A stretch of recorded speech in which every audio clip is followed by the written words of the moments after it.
내 방식대로 삽니다. 남인숙의 쇼핑 심리 에세이. 지금 한 여성이 코트하고 백을 구입해서 걸어가는 장면인 것 같은데요. 본인의 쇼핑에 대한 이야기를 할 것 같습니다. 작가는 남인숙님. 380만 부 이상 판매된 베스트셀러 여자의 모든 인생은 20대에 결정된다를 통해 여자들의 멘토로 사랑받고 있다고 합니다. 저서로는 사실 내성적인 사람입니다. 여자의 모든 인생은 자존감에서 시작된다 등이 있습니다. 차례를 보면 프롤로그 물건을 사지 않는 쇼퍼홀릭 1부부터 나오는데요. 쇼핑은 그 사람이다. 부티나는 것과 사치의 차이. 센스를 삽니다. 1,000원 싸게 사려고 검색하는 건 시간 낭비일까? 명품 가방 그게 뭐라고? 스트레스를 풀고 싶을 때는 사라지는 물건 사기 등등 해서 소제목들이 많이 나옵니다. 눈길을 끄는 색감과 그림들이 함께 나와서 편하고 재미있게 읽을 수 있을 것 같습니다. 당신이 사는 것이 당신을 말해준다. 내 방식대로 삽니다. 구성은 먼저 1부, 당신이 사는 것이 당신을 말해준다.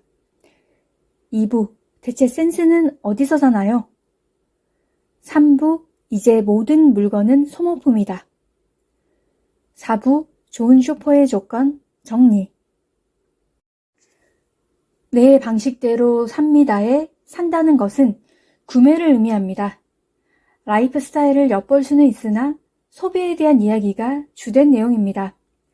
쇼핑은 옷이나 신발, 생활용품, 전자제품, 음식 등으로 나열하기 너무 많고 영화나 드라마, 예능을 볼 수 있는 컨텐츠도 포함할 수 있습니다. 세상에는 엄청나고 다채로운 것들이 존재하기에 사고 싶은 것이 많은데 어떤 소비를 하느냐가 삶의 질에 중요한 영향을 미칩니다. 보통 나름 합리적인 소비를 한다고 생각하는데 그렇게 믿고 싶은 건지도 모릅니다. 마트에서 별로 산 게 없는 것 같아도 가격은 껑충 뛰어버립니다. 운동화가 필요해서 하나 샀는데 신발장에 안 신는 운동화들이 버리지도 못한 채 자리를 차지하고 있습니다. 옷을 구입하면 안 입는 옷은 조금씩 정리해야 하는데 혹시나 하는 마음에 처리하지 못합니다. 구매하는 데에만 꽂혀 막상 택배가 오면 바로 사용할 생각을 안 하고 모셔두는 일들도 있습니다. 온라인 쇼핑이 너무 편하다 보니 직접 찾아가서 구입하는 것이 번거로운 일이 되었고 가격도 온라인이 좋을 때가 많습니다. 그래서 불필요한 소비가 늘어나는 게 사실이지만 필요한 것을 가치 있게 쇼핑하는 지혜를 발휘할 수 있습니다. 쇼핑몰을 비교 검색해서 최적의 가격을 찾고 그러다 가격이 전반적으로 합리적인 곳으로 정착하면 거기에서 포인트와 쿠폰의 혜택을 누리고 검색하는 시간을 단축하는 효과를 볼 수 있습니다. 쇼핑을 아주 뜸하게 하는 사람이라고 해서 알뜰한 소비를 한다고 단정할 수는 없습니다. 가끔 구입하는 거라 오래 갈 수 있는 좋은 물건을 선택한다며 스펙만 보고 덜컥 구입하거나 품질이 좋은 비싼 옷을 샀는데 몇 번 입지 못하는 일이 발생하기도 합니다.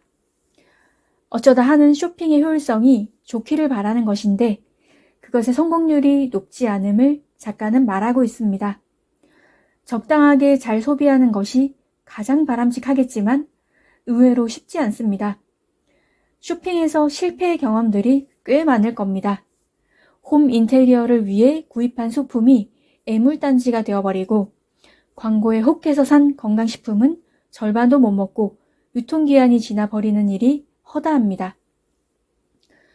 소중하게 생각할수록 아끼고 나중에 쓰려는 심리 때문에 맛있는 건 맛이 변하고 물건의 품질은 낮아집니다. 아끼다가 똥된다. 나를 위해 좋은 것부터 우선적으로 사용하는 것이 일상의 만족감을 더해줄 듯 합니다. 말로는 쉬운데 막상 닥치면 행동이 그렇게 안 따라줄 때가 많은 게 문제입니다.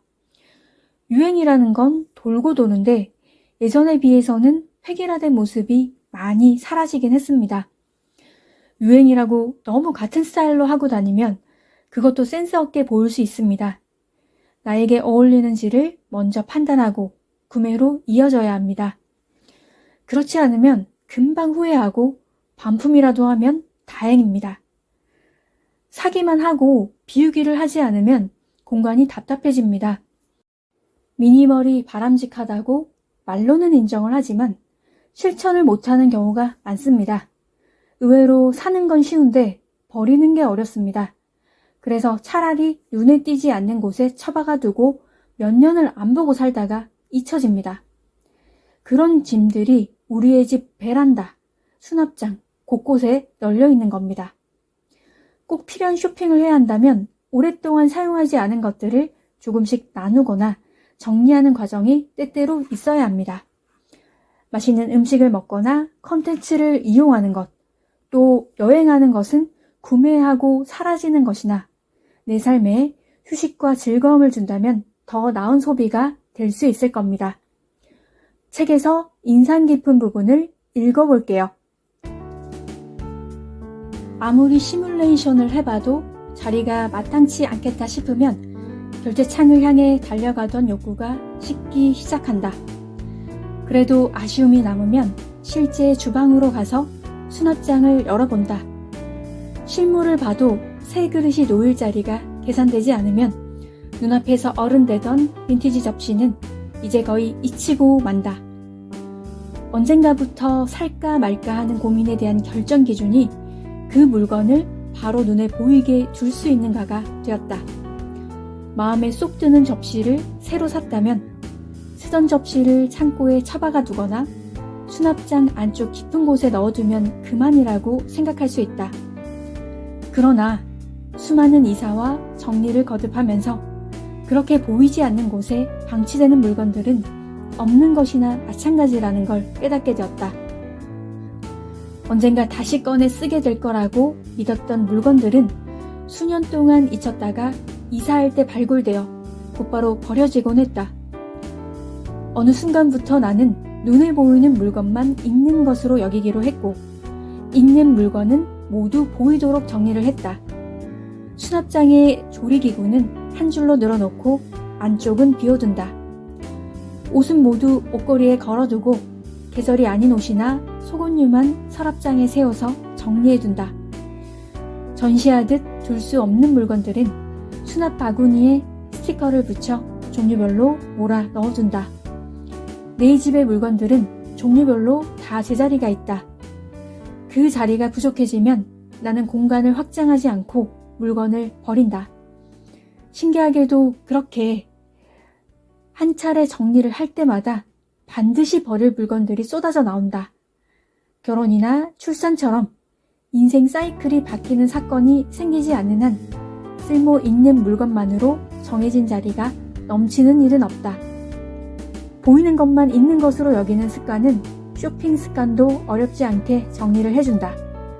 내가 빈티지 접시에 결제창을 닫았듯 쇼핑을 말려주기도 하지만 집에 있는지 없는지 알쏭달쏭한 물건을 고민 없이 살 수 있게 하기도 한다. 보이고 만져지고 찾을 수 있는 것에만 존재를 부여하는 태도는 생각보다 용기가 필요한 일이다. 그렇지 않은 것들을 정리하려면 내가 줄 수도 있는 기회를 버리는 기분이 들기 때문이다. 그러나 일단 이 다짐에 나를 길들이고 나면 삶 전체가 심플해진다. 네, 여기까지입니다. 가성비 좋은 것이 무엇이든 만족도를 올려주는데 현명한 소비자처럼 나의 삶도 좋은 선택을 할 수 있었으면 합니다.